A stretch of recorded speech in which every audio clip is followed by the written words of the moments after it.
Well, it was a very interesting week for the province and its messaging regarding the current wave of the COVID-19 pandemic. Either take the word of the chief medical health officer, who recommended stronger gathering limits among other restrictions, or Premier Scott Moe, who says those restrictions are not working and to trust yourself. Well, a day later, Scott Moe tested positive for COVID. This is the right time to bring in our own Adam Hunter, who covers politics for CBC Saskatchewan. Well, Adam, after everything that has happened this week, what are some of the things that we know right now? Well, regarding Scott Moe's positive test, of course, on Thursday, he posted and announced that he had tested positive on a rapid test Thursday morning. This is the day after he met with the media. He said his previous test was on a Sunday. Now, it's important to note that Premier Moe and other government officials toured some areas in northern Saskatchewan, specifically in La Loche, where he made an announcement about a school with Education Minister Dustin Duncan. And people who have watched the announcements from the Premier during the pandemic will know that he takes his mask off during news conferences. That's allowed under the public health order. On Thursday, Dr. Saqib Shahab saying that may have to be revisited because, of course, now Dr. Shahab is a close contact of the Premier after the Premier's positive test, them sitting side by side in the radio room at the Legislative Building for a news conference.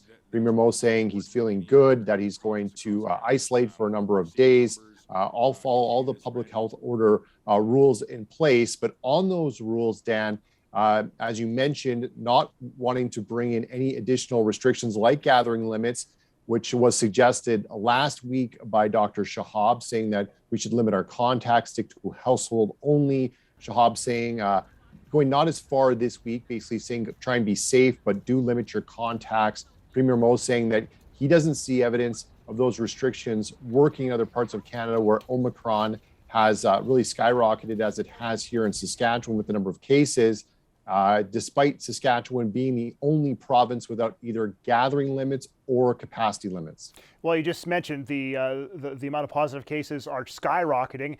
Now, that's the situation on the province abroad. How are the hospitals doing right now?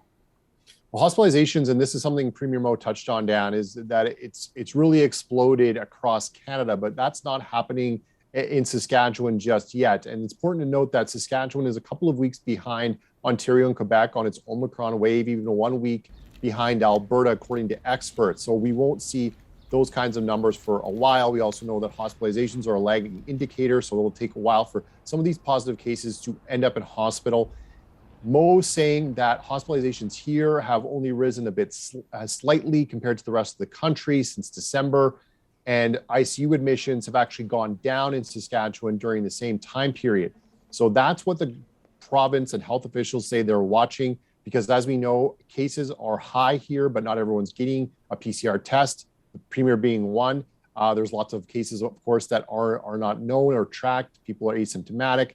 So the number of actual cases in Saskatchewan and across the country is much, much higher than we know through confirmation with PCR. So you mentioned what's happening in Ontario and Alberta and how we're a week behind on all of this. Saying all that, look into your crystal ball. What do you see coming up next on this?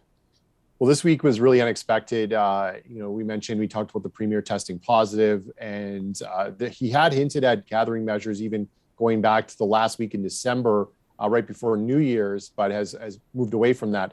I spoke to some doctors and epidemiologists today and yesterday and heard from them who say that, the Premier saying that restrictions aren't working other places is, can't be proven. He wasn't backing that up with any evidence because we don't know how many cases places like Ontario, BC, and Quebec would have, for example, if they had no restrictions and people were freely allowed to mix. We do know that in Saskatchewan, their own modeling released in December, Dan, showed that if we did reduce population mixing, so gathering restrictions or limits on capacity, that would have an impact on Omicron spread. The doctors I spoke with said that's important because even though Omicron is considered to be a milder illness than Delta, it will still, based on numbers of people that are contracting COVID, put people in hospitals, and hospitals are still dealing with the after effects of the Delta wave, and they really need time to deal with all the people that may come into hospitals. So needing to spread out infections over a number of weeks. So they are asking people to do their part to limit their contacts. We don't see